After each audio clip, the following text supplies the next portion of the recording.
What is going on, team? Welcome to another video. We've got a three-part story today, and we're going to be looking at a couple of articles that I think are beginning to tell us a scary story. A story where society is headed down a road that we've been specifically warned we should not go down, and I think we've been going down this road for a long time. And that is the weaponization of space. Now, in the last couple of days, we've just had a new whistleblower come out from NASA. This isn't Matthew Brown and Immaculate Constellation. It's another one.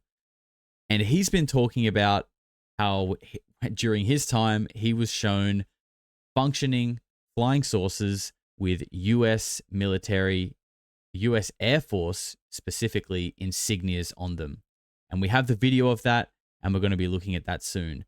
But last week, there's just been so much going on that it's been hard to keep up with everything. This is something that came out last week that I wanted to talk about. Didn't get a chance to, but now we can wrap it all together in the weaponization of space story. So this story came out last week, and the headline, China in total panic, Space Force races to finish first ever space aircraft carrier set to dominate Earth's orbit. Quite ominous. Obviously, that's just a concept design. But that is what we're talking about here. The US Space Force's first orbital aircraft carrier. Something that is going to orbit our Earth and give the ability for the military to launch aircraft from. Sorry, my thing's making a bit of a weird noise. Sorry. By the way, my name's Josh. Investigating the daily strangeness of reality is what I do. And as you can see, I record all these videos in one hit and I do them live because I'm about authentic people and independent media. So if that's your kind of thing, please give the video a like and consider subscribing while you're there. So let's just get straight into this, the aircraft carrier story specifically, because in my opinion, this is just wild and it's probably why you click the video as well. So this story goes, the race for space superiority is heating up as the United States Space Force embarks on a groundbreaking project that could reshape the future of satellite deployment. At the heart of this initiative is the creation of an orbital aircraft carrier, a concept spearheaded by the innovative aerospace startup Gravitics. This ambitious project underscores the critical importance of space as a strategic domain and highlighting the growing role of private enterprises in national defense efforts.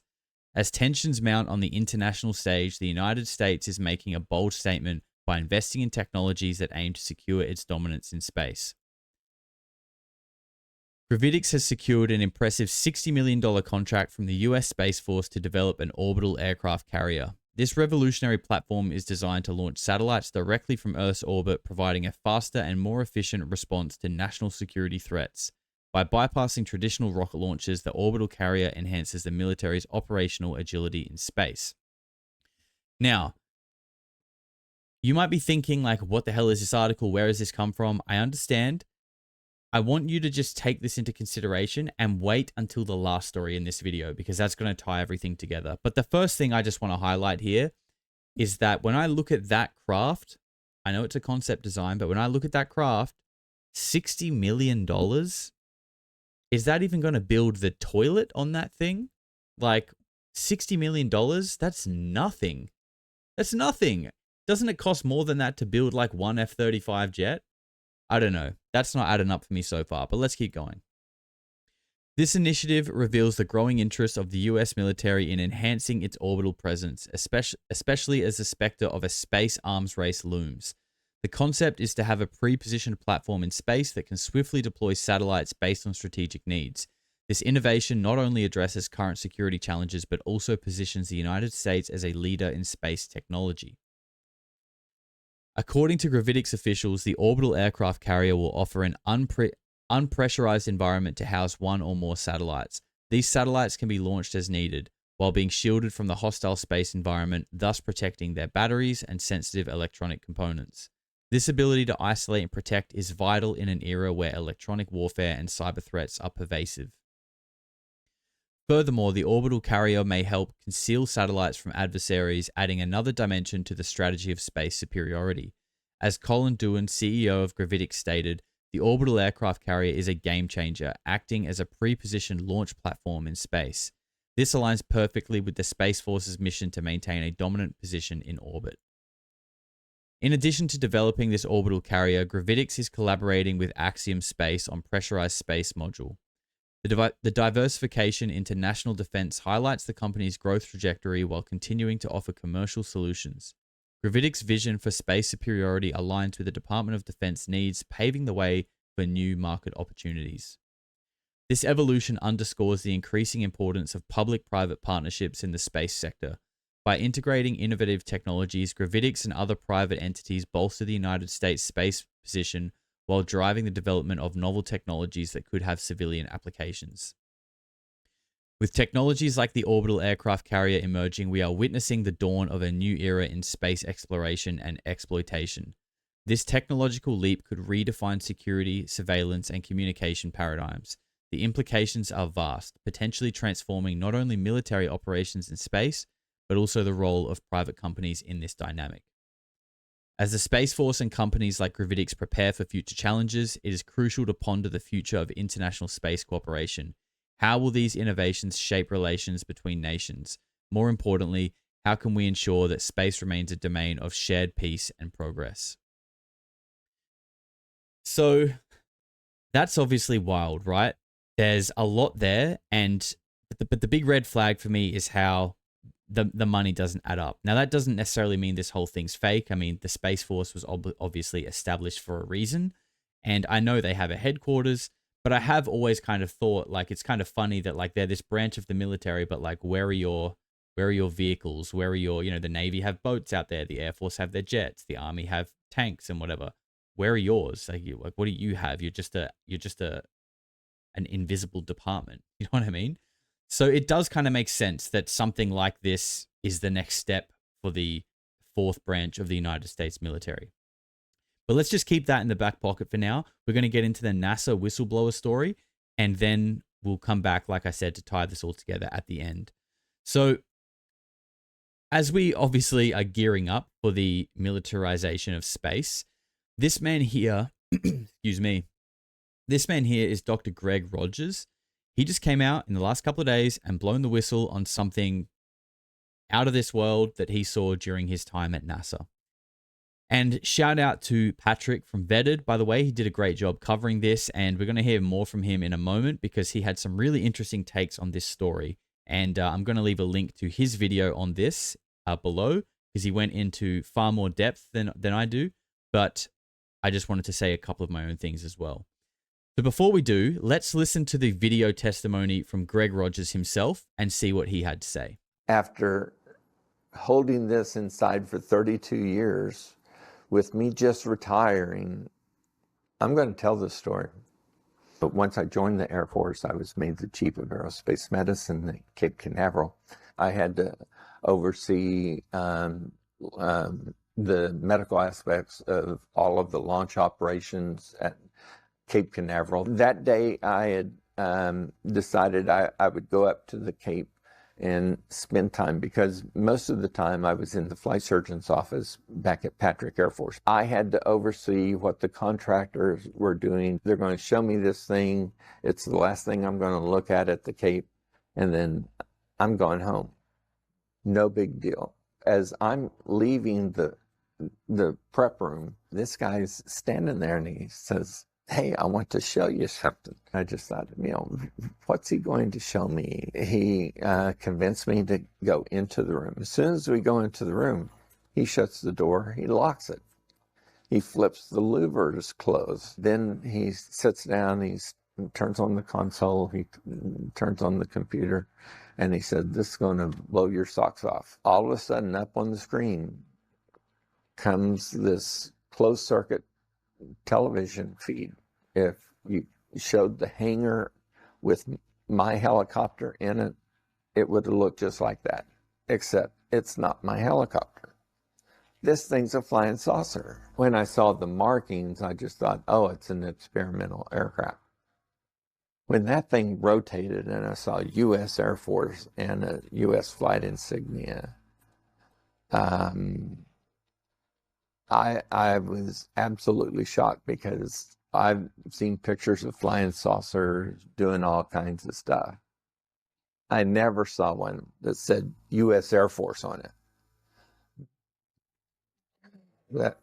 That's something totally different. All right, so we've just heard from Dr. Greg Rogers himself. I'm going to dig into the story a little bit more with you guys here, and we're going to read through a bit of it, and then we'll kind of, we'll rehash over it a little bit more later on. So this is the article, which again, I'll leave a link to below. As alleged UFO footage and declassified CIA files on alien encounters flood the internet stratosphere, one ex-NASA top official has revealed exclusively to the Daily Mail that the US Air Force possesses a 20-foot gravity-defying flying saucer and claims he saw the footage more than 30 years ago. Former NASA Chief Flight Surgeon and Air Force Major Dr. Gregory Rogers, who worked with astronauts on several space shuttle missions, says he was shown security footage by another Air Force major in 1992 depicting the exotic craft levitating in a hangar. He kept the secret for more than 32 years, but following his retirement from the DoD last month, he has decided to come forward. Rogers, 68, said he wanted to back up another recent DoD whistleblowers who have told Congress the military has out-of-this-world spacecraft reverse engineered from alien technology.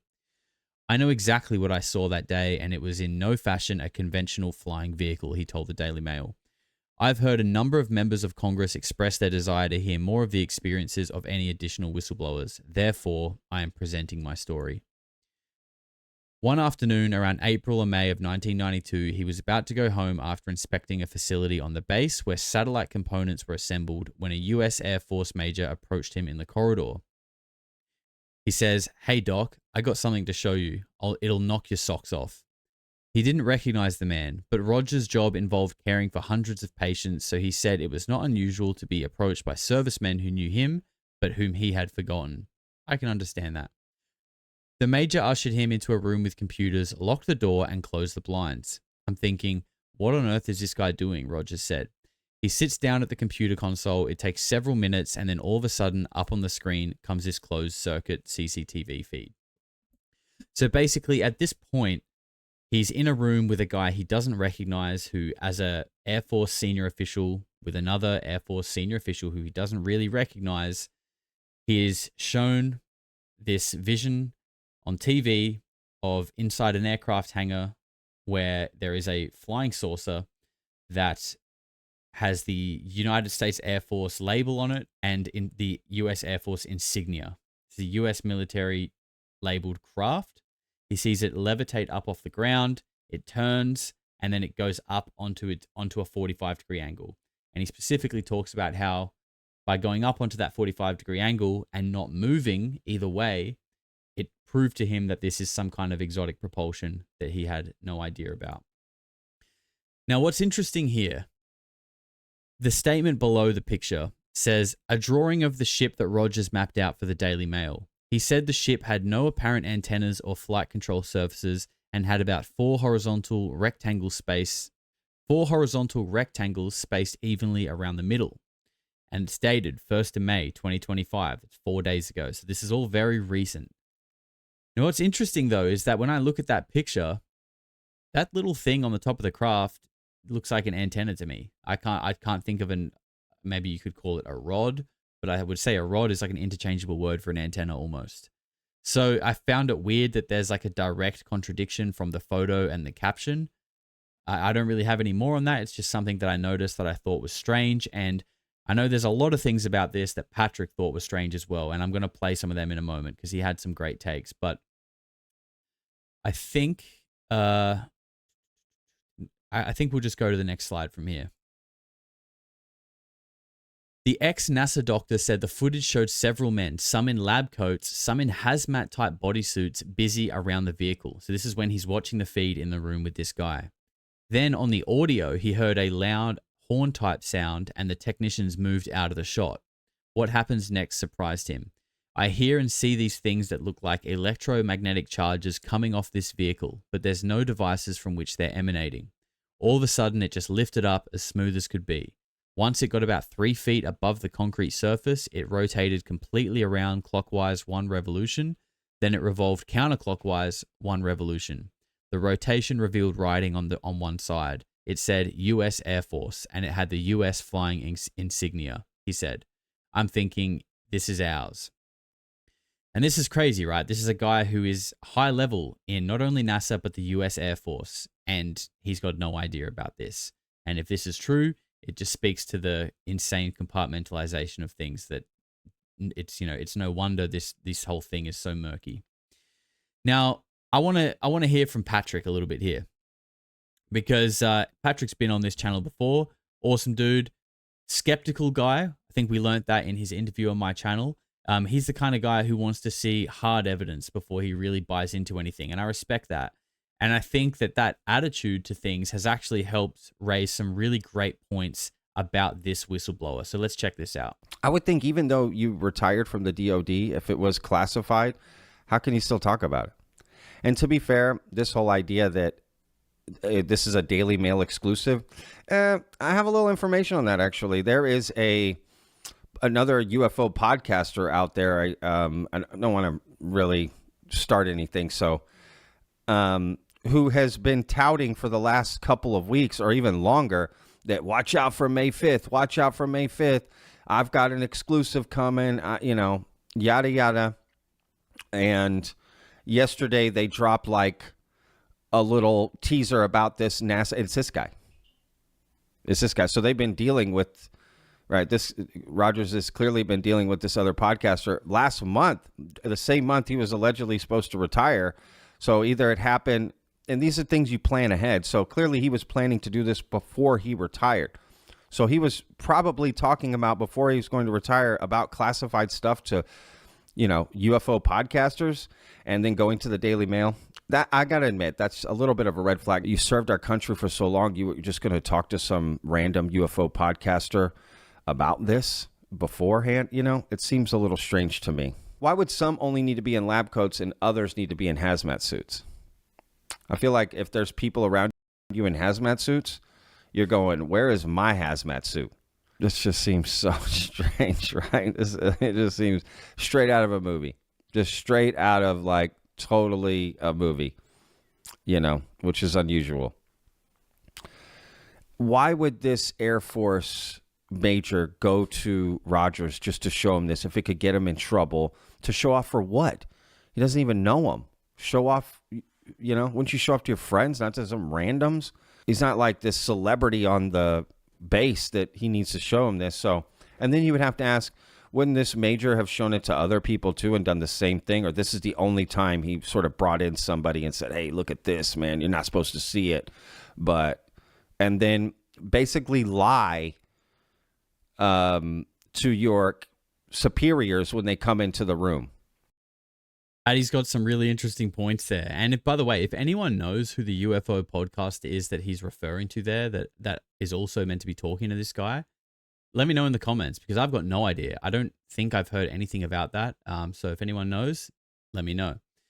So if this is to be believed, by the way, this took place in 1992, allegedly, where he was shown this craft of a UFO with Air Force insignia. This is 1992. If this is to be believed, that in 1992, there were functional saucer-shaped aircraft being used by the US Air Force. And remember, in yesterday's video, we had Ross Coulthart saying that he believed that the craft that landed at Rendlesham Forest in the UK at 1980 landed there due to a link loss with a US military psionic asset. If you haven't seen that video, go and check it out, because it is insane. And what that means is, if you don't know what a link loss means, it means that Ross is saying that in 1980, the craft that landed in Rendlesham Forest landed there because a United States psychic soldier who was actually piloting that craft lost connection with it. He lost their telepathic connection with it. And just like when you fly your normal DJI drone, if something happens and your remote controller loses connection to the drone, there are safety features built within the system where the drone will just go and land safely until the link is reestablished, and then it can fly again. That's literally exactly what Ross has said is the case with Rendlesham Forest, except we're not talking about DJI drones. We're talking about telepathic connections of consciousness between human beings and this craft. So if both of these stories, or even just one of these stories, are true, it means that we have been living a total lie for a long, long time. And it means that our consensus of reality has not only been manipulated for the best part of a century, but it has been controlled, and we have been heavily lied to for a long time. And that's exactly what this next person told us back in 2001. And we've watched short segments of this speech a couple of times on this channel. It's from Dr. Carol Rosen at the 2001 Disclosure Press Conference. But I've never shown the full clip before, partly because it's about 5 minutes long, and I've never really had a copy of it in good resolution, and I don't want to put you guys through 5 minutes of 240p. But today, I do, okay? I've got the full thing, and it's good quality. So, and I think it's really important to listen to this thing all the way through. And when you do, consider who Wernher von Braun was and the things he might have known. Remember, this is a guy who was a through and through Nazi, a top scientist for Adolf Hitler and the Third Reich. Okay, dedicated his life to building the V-2 rocket to use against the Allies. And when Germany lost the war, he was probably given an ultimatum. You either come and work for us, or we're going to kill you. So yes, he went to NASA. Yes, he did the Saturn V rocket, and he helped with the moon landing program. But deep down in his heart, you know, does he really have an allegiance to America? How would you feel if you were in that position? Would you want to spill the truth maybe before you died? I don't know, but I just think it's worth considering these things.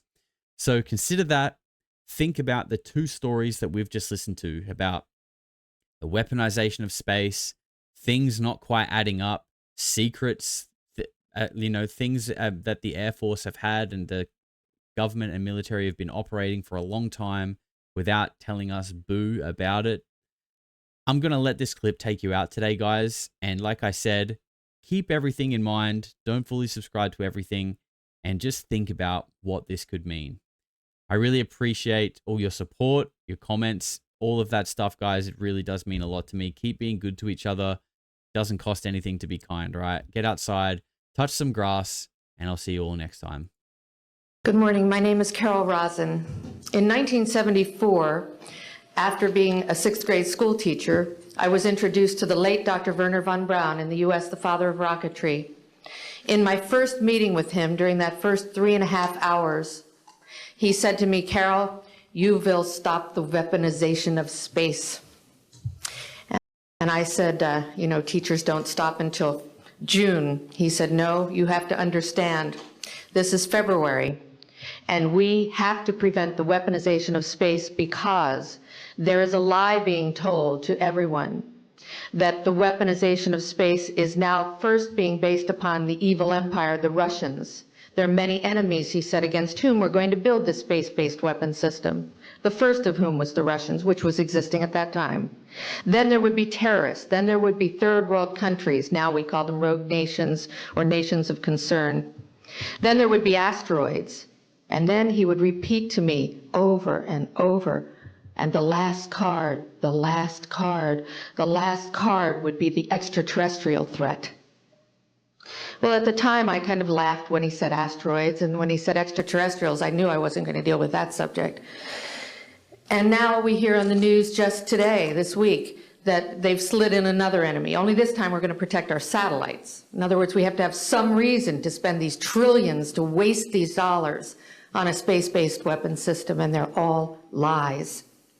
This is a system, he told me, that would never protect anyone. Even back then, he talked about suitcase bombs. He talked about chemical, viral, bacterial, biological warfare, that these space-based weapons would never protect us against.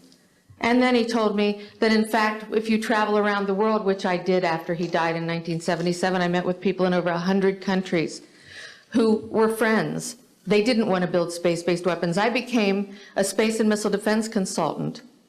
And I worked with people around the world. I became an advisor to the People's Republic of China. They don't want to build a space-based weapon system. And he told me back then that they didn't. He said, "Go to Russia. They're considered to be the enemy." I got on a plane by myself. When I got to Russia, I had a list of people that I had read out of the newspaper. Chernenko was in office then. He was the only one I didn't get a chance to meet. They introduced me to everyone when I got there. And when I got back, I said, "Oh my Lord, this man is telling the truth." Is no threat, and I've been waiting until this day for 27 years, and I'm expecting the spin to happen, because he also explained to me that as a military strategist, as a person who worked on the MX missile, which I did later, he said, you will find that there is going to be a spin to find some enemy against whom we have to build space-based weapons. And now we should expect the spin, because he said part of the formula for the intelligence community is if they might have a weapon, then we have to consider that they do have these weapons. So now they do have these weapons, so now we have to build these weapon systems. And that's the formula, except that it's all based on a lie. And we have witnesses here today that have shown you that these extraterrestrial beings, that these craft that have come here are now not UFOs, they're identified flying objects, and we know that they have beings in them. And we have witnesses here who have told you that they can shut down our missile silos, they can stop a rocket going into space that's a test. We have witnesses here who have worked in the classified departments, who have the courage to come forward here to support what Wernher von Braun told me back in 1974 to 77. And I will testify before the Congress that when I founded the Institute for Security and Cooperation in Outer Space, which I shut down a few years ago because I didn't believe we had a chance with this huge, integrated around the world, complex weapon system, that we had any chance at all of transforming that war industry into a space industry that could provide benefits, like Dr. Greer has said, of global warming. We can end that situation of that problem. We can end the energy crisis. We can build now non-polluting technologies. Wernher von Braun used to tell me that we could have cars back then that drove around off the ground. He described this to me on beams so that we have no pollution on this planet. And we can solve the problems of the people that are urgent and potential, and the other animals and the other cultures on Earth and in space. And we can end the arms race without dislocating the industry jobs, without disrupting the economy, by transforming, Wernher von Braun told me, the war industry into a global cooperative space industry that will provide, he said, finally, more jobs and profits on this planet than during any hot or cold wartime, more products and services that can be applied directly to solving the problems of this planet. And we can have a whole planet now that lives in peace on Earth, with all the cultures on Earth, and with all the extraterrestrial cultures in space. And these are words that Wernher von Braun told me in 1974, and I will testify before the Congress under oath about everything I have said and more. Thank you. Eventually people are going to say, what the hell is going on? No matter how far you go into the dark, when you flip, you go exactly the same place to the light in our galaxy. Everything. Because everything is in balance. Everything is a polarity. I think it's just going to get weirder and weirder and weirder, and finally it's going to be so weird that people are going to have to talk about how weird it is.